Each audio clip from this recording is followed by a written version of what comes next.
السلام علیکم۔ ایک سوال جو بہت زیادہ ہوتا ہے، اور ایک ایشو جو ہماری سوسائٹی کا ہے اور جو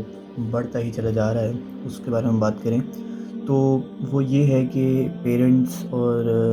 جو نیکسٹ جنریشن ہے، یوتھ ہے، ان کے درمیان ایک مس انڈرسٹینڈنگ ہے جس کو ہم گیپ کہہ سکتے ہیں، وہ ڈیولپ ہو رہا ہے اور وہ بڑھتا جا رہا ہے۔ اس کی وجہ سے پرابلمز فیس ہو رہی ہیں، تو اس میں اکثر جو اتنے بھی اسٹوڈنٹ سے بات کریں یا ینگ جنریشن سے بات کریں تو ان کو اپنے والدین سے گلہ رہتا ہے، اور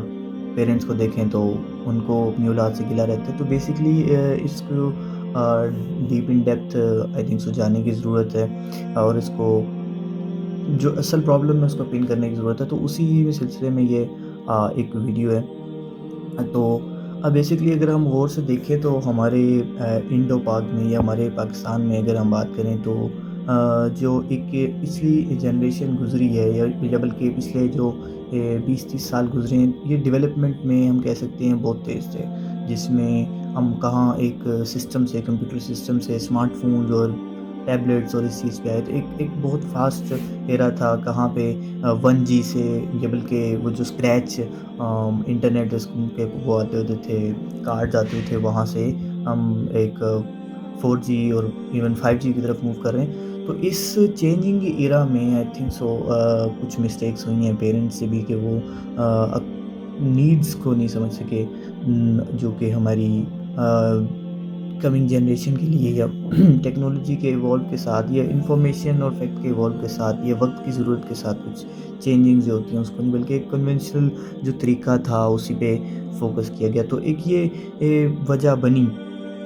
کہ یہ گیپ آنے کی وجہ سے، اس میں یہ بات بالکل ٹھیک نہیں ہے کہ صرف پیرنٹس کی غلطی ہے، no of course not, but ایک پوائنٹ آف ویو یہ بھی ہے جس کو ہم عموماً ہمارے پیرنٹس نہ تو ڈائجسٹ کرنا چاہتے ہیں، اور نہ وہ اس پہ سوچتے ہیں کہ ہاں ایسا بھی ہو سکتا ہے۔ تو اس پہ بھی ایک پوائنٹ آف ویو ہے، ایک سوچنے کے لیے ہے، آپ اپنے ایکسپیرینس شیئر کر سکتے ہیں سوچنے کے لیے کہ کیا ایسا نہیں ہوا، کہ کہاں پہ ضرورت کو نہیں دیکھا گیا کہ اچھا یہ چیز ضرورت ہے، یہ چیز نہیں ہے، اس کو ایسے تربیت ایسے، اور یہ اسکلز آنے والا دور ایسے ہوگا، آنے والے دور کے لیے پریپریشن، اس کو نہیں کیا گیا۔ تو اس میں کیا ہوا، ایک ہرڈ کی طرح موو کرتے رہو، جب جا کے پہنچے ہو یہاں پہ تو کچھ اور ریکوائرمنٹس تھیں، وہ چیزیں نہیں تھیں، تو پھر اسٹریس ایکومولیشن اور ڈپریشن اور یہ ساری چیزیں بڑھتی جا رہی ہیں یوتھ میں۔ ہم اگر یوتھ میں دیکھیں تو ڈرگز جو ہیں وہ پھیلتے جا رہے ہیں، اور ڈرگز کے کیسز بڑھتے جا رہے ہیں، اسموکنگ کیسز بڑھتے جا رہے ہیں۔ اس طرح کی چیزیں جو ہے وہ کیوں پریویل کر رہی ہیں، وہ اسی وجہ سے پریویل کر رہی ہیں کہ ایک جو ایسینشیل ٹارگٹ تھا، یا ایک جو لائف گولز تھے، وہ صحیح طرح سے کلیئر نہیں ہوئے پیرنٹس کی وجہ سے، تو اس وجہ سے ایک ایشو بنا۔ اس میں آف کورس میں اس بات کو بالکل لکھ نہیں کر رہا کہ صرف اور صرف پیرنٹس کا ہی قصور نہیں ہے، اٹس اے ٹو سائڈ، لیکن ابھی میں اس پوائنٹ پہ بات کر رہا ہوں۔ جو دوسرا پوائنٹ ہے کہ اسٹوڈنٹس کی کہاں پہ، یا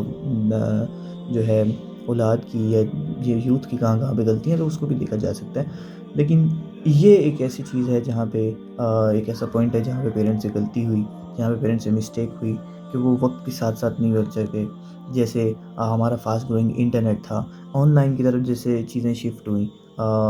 ای لرننگ کی طرف جیسے چیزیں شفٹ ہوئیں، اس کی طرف کوئی کانسیپٹ نہیں تھا، ایک دم اچانک سے جو سب کچھ آیا تو اسی کے ساتھ ہی کوپ اپ کرنا پڑا۔ لیکن آن لائن بزنسز کی طرف دنیا شفٹ ہوئی، ای کامرس کا دور آیا، اور ہم وہی ٹپیکل 3-4 فیلڈس کو اگر دیکھا جائے ان کے میڈیکل، انجینئرنگ اور CA اور یہ چیزیں، اس سے پڑھ کر کئی طرح کی فیلڈز ایوالو ہوئیں، کئی طرح کی سوشل میڈیا مارکیٹنگ ایوالو ہوئی، ویب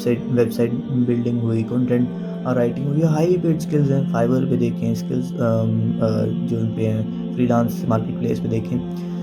تو یہ جو نیڈ ہے اس کو بھی ایڈریس ہونا چاہیے تھا کہ اچھا اس کو کیسے کرنا چاہیے۔ پھر اس میں ڈفرینٹ سینیریوز کو دیکھا جا سکتا ہے، ڈفرینٹ چیزوں کو، ریکوائرمنٹس کو، کہ وقت کے ساتھ ساتھ